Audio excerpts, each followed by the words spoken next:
os alunos da segunda série do ensino médio para mais uma aula de sociologia, né? Hoje trazendo um assunto, né, bem complicado, falando sobre violência. Meu nome é Fabiana, ao meu lado a maravilhosa da Jennifer, né? Para essa aula incrível, não é mesmo, Jennifer? Agora a gente está lá com os alunos e com os professores. Exatamente, é uma experiência única, né, de construção de conhecimento. Então, é um prazer enorme estar aqui com a Fabi, com toda essa capacidade, né, de envolvimento, e com vocês também, professores e alunos.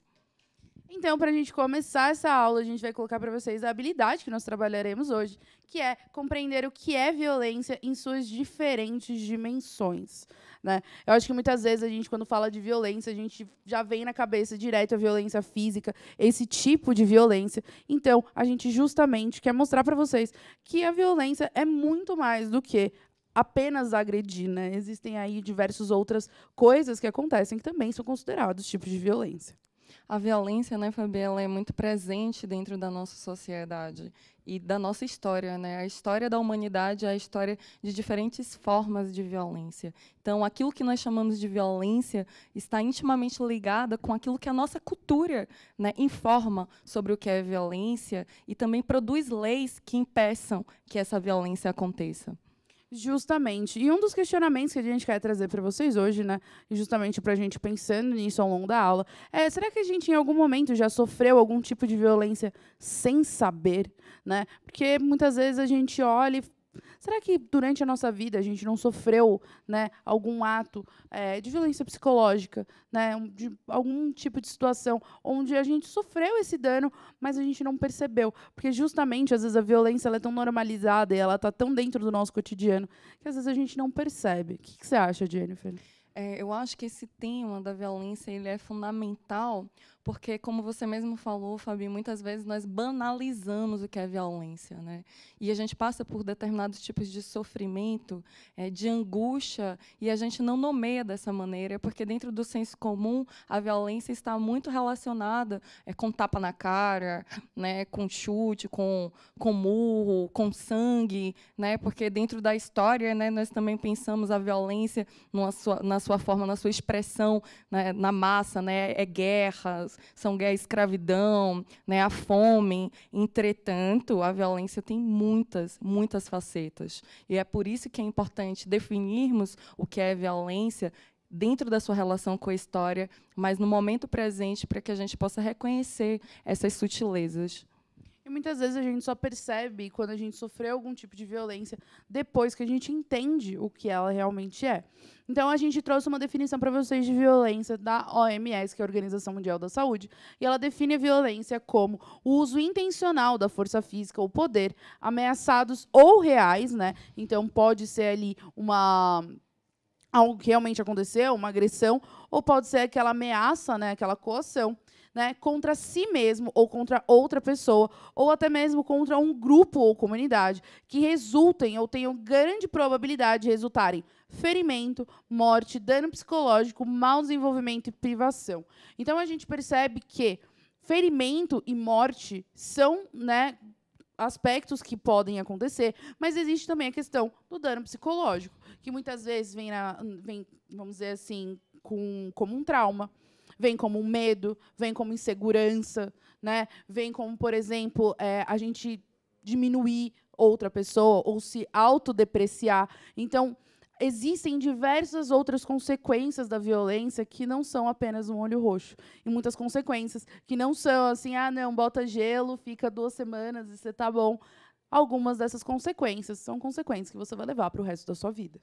Exatamente. E a Organização Mundial de Saúde, veja, né, é um órgão que está pensando sobre a saúde. E a nossa saúde não é apenas a saúde do nosso corpo, a nossa integridade física, né, relacionada aí, por exemplo, os tipos de violência relacionados à violência física. A nossa saúde também está relacionada com a nossa saúde mental.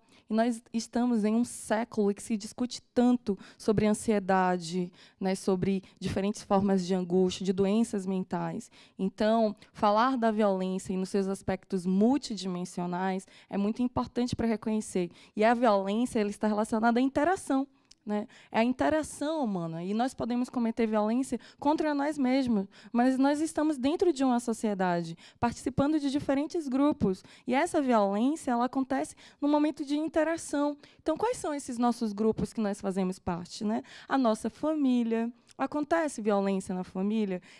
Acontece violência na escola? Acontece violência no transporte público, na rua, no trabalho, nas nossas relações amorosas, nas nossas relações de amizade, né? Vejam, são em todos os espaços que seres humanos estão interagindo, as violências elas podem se expressar. E por isso que é importante compreender, como na Organização Mundial de Saúde diz, que a violência é todo tipo de ação, intencional ou não, que gere sofrimento ou dor a outro indivíduo ou grupo. Exatamente. E a diferença é que também a violência ela pode acontecer em âmbitos separados. Por exemplo, a gente pode ter a violência que acontece 1 para 1, né? Então, eu e a Jennifer ocorre um tipo de violência aqui, mas existem também violências institucionalizadas, que são muitas vezes aquelas pressões sociais que a gente vive. Por exemplo, o fato de que muitas vezes a gente fala, eu não vou sair à noite na rua, porque eu tenho medo, porque pode acontecer alguma coisa, né? Você não está sofrendo aquela violência diretamente, mas existe ali todo um fator que faz com que essa violência chegue até você, mesmo que ela não chegue, vamos dizer, presencialmente, né? Na figura de uma pessoa te coagindo, né? É uma situação social, né? Outro exemplo, além dessa insegurança, né, de sairmos na rua, é o racismo. O racismo é uma das formas de violência institucional e estrutural mais presente em nossa sociedade. E quando nós pensamos assim, o racismo, inferiorizar, excluir, né, matar outra pessoa por causa da sua etnia, é normal? Não. É um absurdo completo. E quando nós olhamos para a história, nós percebemos na escravidão os princípios do racismo, né? Uma vez que determinados grupos, as pessoas brancas, analisavam e entendiam as pessoas negras, né, como inferiores, essa objetificação do outro, ao ponto, né, Fabi, de acreditar que essas pessoas poderiam ser vendidas, né? É tirar totalmente a humanidade e o direito à vida e à liberdade. Né? Mas, quando nós falamos, olha, determinados tipos de violência estão presentes na história, mas nós não estamos mais no período da escravidão, não aquela escravidão do século XVII, século XVIII, mas por que ainda o racismo está presente? Porque nós temos uma cultura racista, né? E essa banalização do racismo ela não pode acontecer para que esse tipo de violência ele não se reproduza. A gente tem que entender que a violência ela pode ser, sim, evitável. Né? A gente sabe que a violência ela está dentro, né, das relações, inclusive a gente estava conversando ontem, né, se você, por exemplo, machuca um cachorro ou assusta ele vai te morder. Então, né, como animais, existe essa questão da violência até como uma autodefesa. Mas como seres dotados de consciência, a gente também tem o controle sobre essa violência. Né? A gente não sai agredindo todas as pessoas na rua. O problema é justamente o fato de que, às vezes, essa linha entre o que a gente pode ou não fazer parece que não fica clara para as pessoas, né? E, justamente, a violência ela pode ser evitável, só que a gente precisa entender, né, qual é a raiz dela para que ela seja evitada. Então, ali a gente coloca no texto logo ali embaixo que a violência ela pode ser evitável e existe uma relação, né, entre os níveis de violência e os fatores modificáveis, como a pobreza, né? Então, a gente sabe que os índices de violência nas periferias são muito maiores, né? A desigualdade social e de gênero. Então, a gente sabe, por exemplo, que tipos de crime que acontecem com mulheres, homens, trans, homossexuais. Existe ali uma diferença em como essa violência aparece, as causas dessa violência, o uso abusivo de álcool, né? E, principalmente, a gente pode colocar também, né, drogas ilícitas, porque, justamente, às vezes, esse abuso do álcool, ele dá para a pessoa aquela coragem ou legitima a violência. Não, eu estava bêbado, desculpa, não lembro, né? Ele justamente ele isenta a pessoa da culpa do que ele fez. A gente tem que lembrar da ausência das relações seguras e estáveis, né? E o estímulo das crianças, né? Porque muitas vezes a gente tem que entender que na nossa própria casa também acontece, né, violência. Não estou dizendo em todas, mas assim, a nossa casa, o nosso lar, não é um lugar que está completamente seguro. E muitas vezes, se uma criança ela é criada num meio violento, para ela, a violência, tratar as pessoas com truculência, né, a agressão física é algo comum, é algo que foi naturalizado, né, nela, é óbvio que é como ela se relaciona com essas pessoas vai ser um espelho disso. Né? Acho que você falou ontem na aula, né, que você tinha uma colega professora que chegava e falava gritando, e aí todo mundo ficava tipo, meu Deus, por que... Não, é que eu fui educada assim, minha casa é assim. E a gente vai, obviamente, né, ser um espelho, muitas vezes, da nossa primeira parte ali da nossa socialização. Exatamente. A violência ela está presente e identificar esses espaços de violência, nomear as violências, não banalizar a violência, nos colocar no lugar do outro, né, Fabi? A situação de empatia, né, construir uma relação com a alteridade. Né? Então, aquilo que eu não quero que façam comigo, eu não vou fazer com o outro. Esse é um princípio do valor humano básico. Né? Assim como nós não nascemos violentos e nós aprendemos, e esse aprendizado está relacionado com o convívio em sociedade.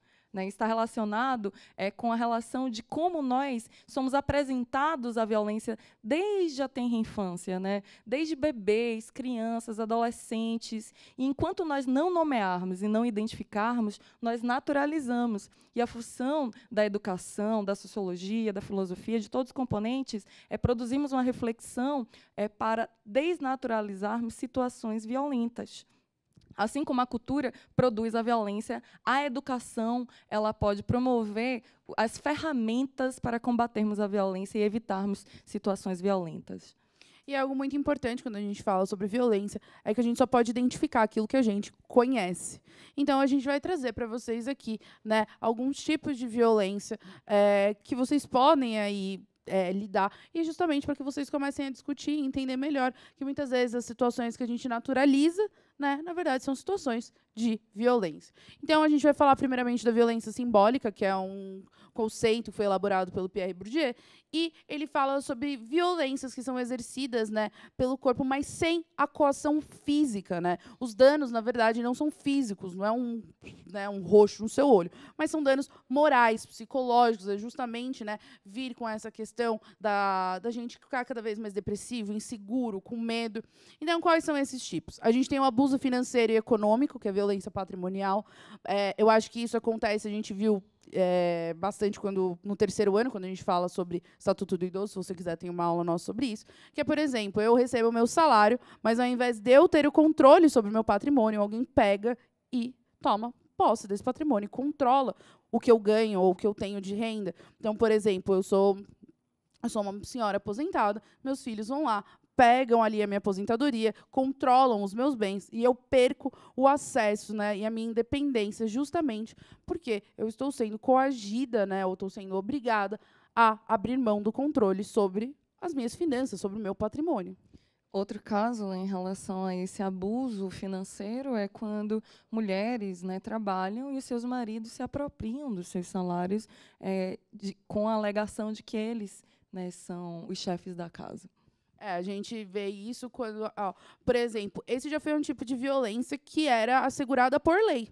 Né? Então, durante muito tempo, quando você era mulher, se você recebia uma herança, tudo mais, a sua herança não ia para você, ela ia para o seu marido, porque era entendido que a partir do momento que você era mulher, você não tinha capacidade de controlar as suas próprias finanças. Então, se a mulher tinha qualquer fonte de renda, ela ia diretamente para o marido, porque ela não podia ter nenhum bem material, ela não podia ter nenhum patrimônio. Né? A gente tem ali o aliciamento, logo depois, o aliciamento sexual infantil online, que justamente você não está tendo o ato, mas é justamente as pessoas que colocam fotos, entram em fóruns infantis para falar com crianças, né, para justamente vir com esse cunho sexual para crianças que, né, não deveriam nem estar sabendo, né, do que é isso nessa idade. Cada criança precisa ter o seu momento, sua fase de desenvolvimento respeitado. Então, quando isso é violado, é um tipo de violência. A gente tem também a questão do bullying, e eu vou até juntar ali o bullying e o cyberbullying, porque o bullying não necessariamente é uma agressão, mas o fato de que alguém que te diminui o tempo inteiro, que justamente calunia, né, fala mal de você, espalha notícias falsas, porque a gente sabe que boa parte do cyberbullying é isso, é você expor a pessoa, é você espalhar notícias falsas. Hoje a gente tem até o que a gente chama de cultura do cancelamento, que boa parte tem as suas raízes no cyberbullying, porque existem juízes apontando o dedo para as pessoas o tempo todo. Não, você fez isso, você está errado, como se todos nós aqui não fôssemos passíveis de erro, né? Como se todo mundo fosse perfeito, ninguém errasse. Então, a gente tem essa cultura, né, do cancelamento que está vindo justamente atrelado a esse bullying, o cyberbullying.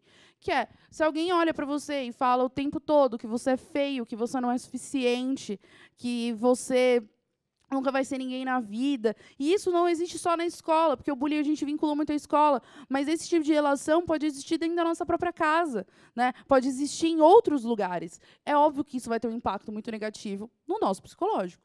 E nós sofremos muito bullying na escola, né, Fabi? Eu era chamada de Jennifer Girafa, porque eu era mais alta do que as crianças. Eu era chamada de Jennifer Café, porque eles queriam fazer uma relação, um comentário racista sobre a cor da minha pele. Eu era chamada de esqueleto. E uma coisa é a brincadeira. Outra coisa são palavras que são usadas e que te ofendem, né? Então, essa linha é muito tênue, não é, Fabi? Eu acho que eu sofri muito bullying por causa do meu peso, depois por causa do óculos, enfim, né? Depois porque eu não era o padrão. E aí, o que acontece? É óbvio que isso, até hoje, na minha vida, tem impactos. De eu viver uma constante desconstrução, né, do que todas as pessoas fizeram com que eu acreditasse sobre mim a vida inteira. Né? Do fato, não, você não é capaz, não, você não é suficiente, não, você tem que atender esse padrão, senão você está excluída, senão você não vai participar do clubinho. Então, assim, e isso para todas as pessoas, porque isso acontece de maneiras diferentes, como vocês puderam observar. O motivo do bullying que eu sofri, do que a Jennifer sofria, eram completamente diferentes. A gente pode dizer até opostos, mas isso não quer dizer que isso não teve um impacto e que durante a nossa vida a gente não teve que desconstruir ou continua ainda nesse processo de desconstrução. E aí está uma chave para o entendimento sobre algo que é fundamental na vida, que os sujeitos possuem sentimentos. Nós possuímos sentimentos. Né? Nós possuímos história e nós possuímos memória. Né? Essa memória da violência, ela vai produzir efeitos que estarão presentes durante toda a nossa história. Né? Por isso que é importante a gente entender essas violências simbólicas para que a gente evite traumas, né? Evite e produza mais a valorização da diferença e não a desvalorização da diferença com o ataque simbólico, seja direto ou indireto. Exato. A gente tem ali, então, também a discriminação, que entra muito nisso, o fato de que, por alguma característica física, né, alguma crença, você é excluído da sociedade, e justamente isso te dá o sentimento de marginalização, de você se sentir excluído, não se sentir pertencente. A gente tem a exposição de nudez sem consentimento, que é o fato de que, por exemplo, você manda aí uma nudes marota, né, para alguém, e essa pessoa vai lá e espalha, ou entre os amigos, ou nas redes sociais. Porque quero deixar muito claro, se alguém mandou nudes para você e você espalhou no grupo do WhatsApp dos seus amigos, não, mas só eles sabem. Então, mas não era para ninguém saber. Porque a partir do momento que uma pessoa te confia alguma coisa, ela confiou a você, e não para você e seus amigos, senão a pessoa tinha mandado direto no grupo dos amigos, ou tinha postado na internet. Né? Mas, aparentemente, eu acho que vale a pena até vocês procurarem, né, que tem saído bastante na internet sobre essa questão, sobre a consensualidade. Porque quando a gente posta foto nua na internet, quando existe ali a postagem de mulheres, porque querem postar uma foto nua, elas são existe toda aquela questão de, que horrível, por causa que ela é fácil, todos aqueles adjetivos que a gente já conhece. Mas quando essa foto está num grupo de WhatsApp e ela não foi autorizada, aí está tudo bem.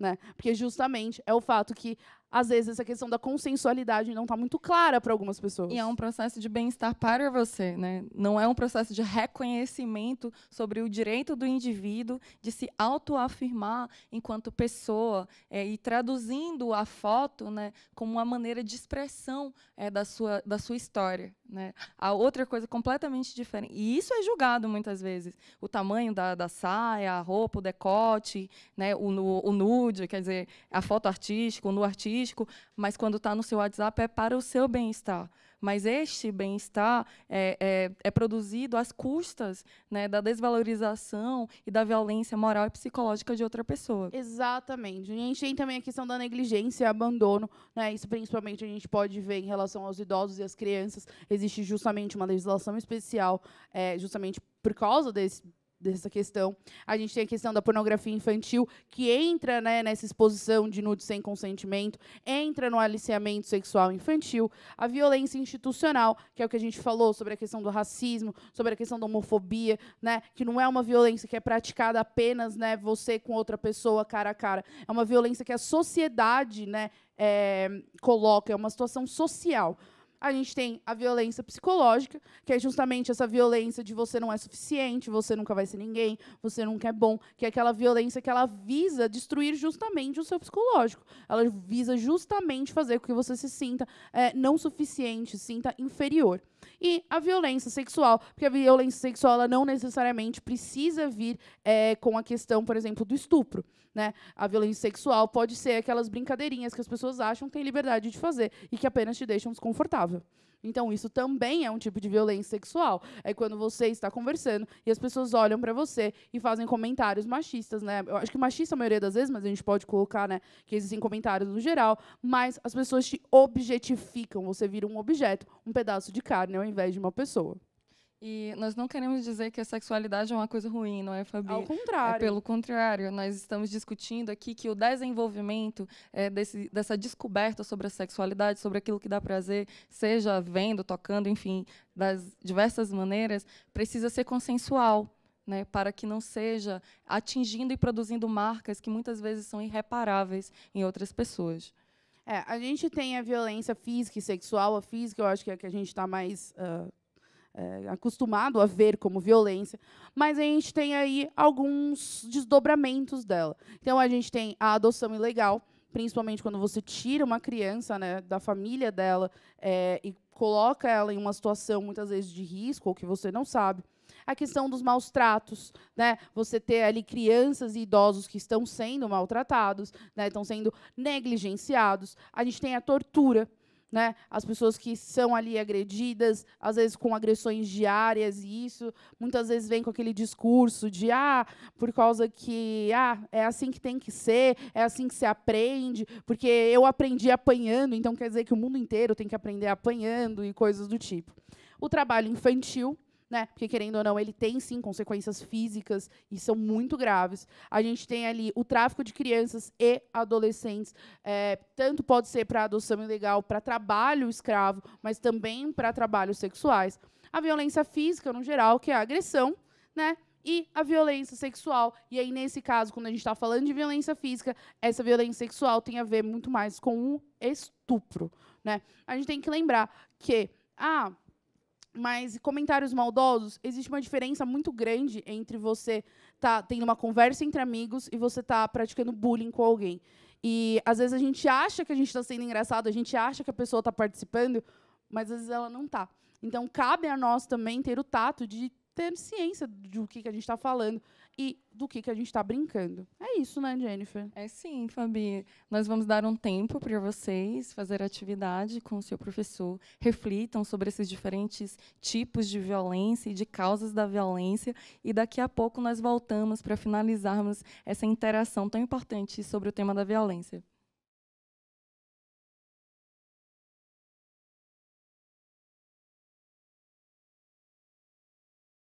Gente, eu tenho certeza que as discussões que vocês fizeram aí entre vocês, alunos, com toda a sua experiência e com seus professores, foi muito importante para complementar as discussões sobre a violência. O tema da violência é um tema que nunca se esgota, porque nós estamos sempre atentos a esses processos que causam sofrimento e buscando evitar todas as situações de violência. E nós escolhemos aqui uma frase do Cortella para refletirmos e finalizarmos essa discussão sobre a violência.